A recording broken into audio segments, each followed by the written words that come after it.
What's the mood in the change room at the moment? Yeah, there's probably mixed emotions. Like there's a bit of sadness, I guess, with our performances the last probably month or so, and a little bit of optimism as well. I think the guys know what we need to do, and there are little glimpses of that on the weekend, albeit we didn't get the result. But we know what we need to do, and the guys are just, I think, sticking together. We're all in it together. We know how hard footy gets at times, and in particular when you're losing. So for us, it's just about being galvanised and getting through this little period together.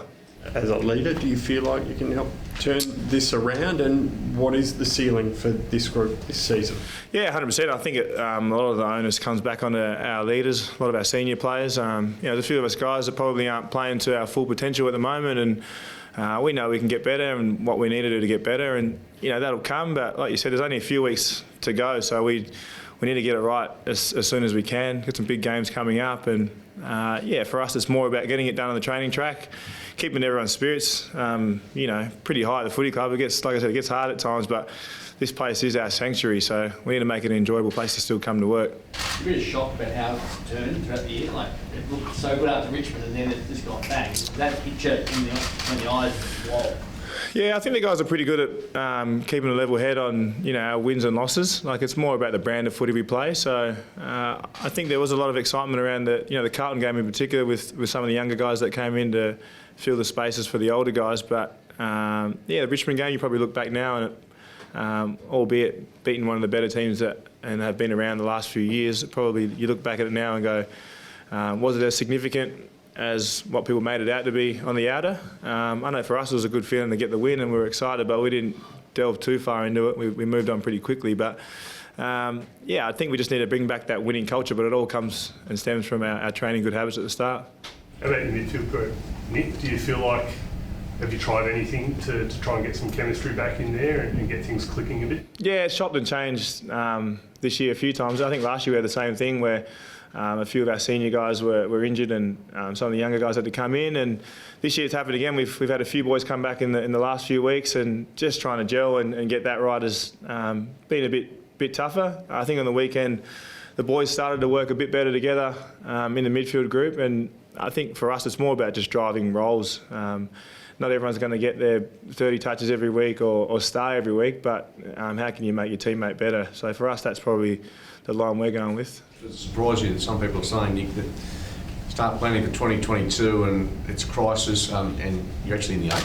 Yeah, I think as tough as it's been, albeit we're still in the 8, probably, look back and look at some of the losses we've had, you probably look and think, do they really deserve to be there? But we'll take it. We're in the 8 and we're going to fight it out. I think any team would take... we've got guys in our team who've, win 4 or 5 games throughout the whole year who've just come across the West Coast. So for them, they're thinking, why are you guys so upset? Why are you so angry when you're still in the 8? And, it's not doom and gloom. But I think the good thing about our footy club is it's such a successful history, and we're just used to that winning culture. So when you aren't playing well and you aren't winning, the pressure's on, which is what makes this club so good. So, we walk towards it. We're actually happy that everything that's coming toward us at the moment is deserved, is warranted, and we're not really going to shy away from it. It's only way to change that is to start playing good footy and start winning. But like you said, we're still in the 8 and we're still a chance, so there's no chance anyone's going to write it off internally. You copped a bit of heat, I guess, from those watching on TV about the Goldstein incident late in the game. I just think probably... any ruckman, from junior level to senior level, you get back to the line. For me, I was rolling the dice. We knew it was a late stage in the game, and we thought that if they'd missed, I think we're down by 4 points, 3 or 4 points at that stage. If they miss, we're coming straight at the guts, and I'd be there to get it going. And unfortunately, my man took the mark down the end and kicked the goal. So it doesn't look back, but those are the decisions you make on game day, and you have to live with them at sometimes.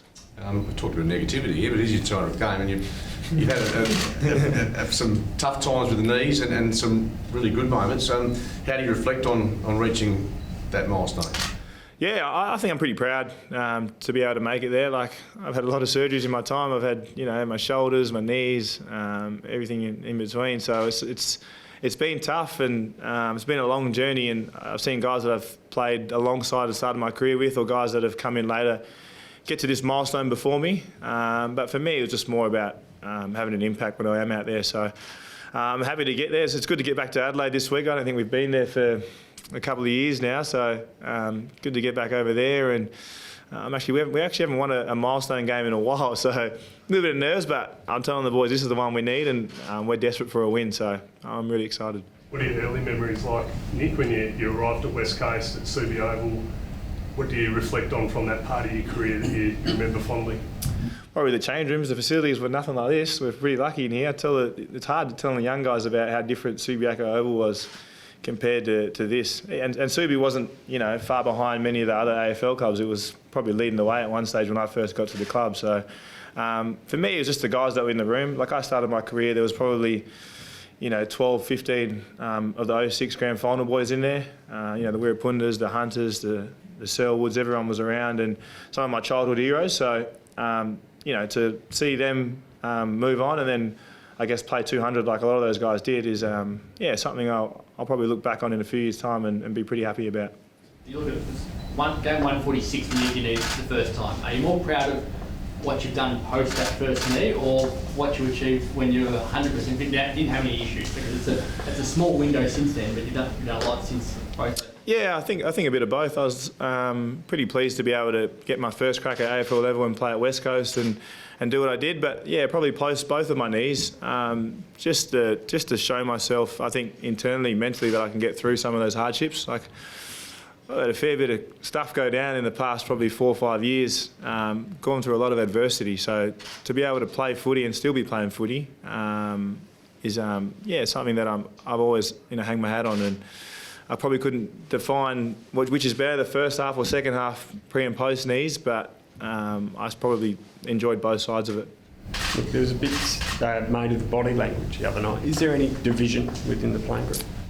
No, I heard something about that. I think someone talked about Elliot Yeo spraying guys. That's Yoey. Like, Yoey's in the gym spraying guys about not putting their weights back. So when you're winning, it looks like it's awesome leadership. So boys, I don't watch talk shows, but people will talk about how galvanised it is, this group. They're driving high stands, they're doing this. But when you're losing, it probably exacerbates it, makes it look a lot worse than what it actually is. So we're pretty happy about giving each other pretty strong feedback, and I continue to let guys do it as long as it's done in the right manner and there's follow-up. But yeah, I wouldn't read too much into it. That's just the way boys operate. So it's a footy club and there's frustrations, and I don't think we'd ever tell guys to shy away from doing it.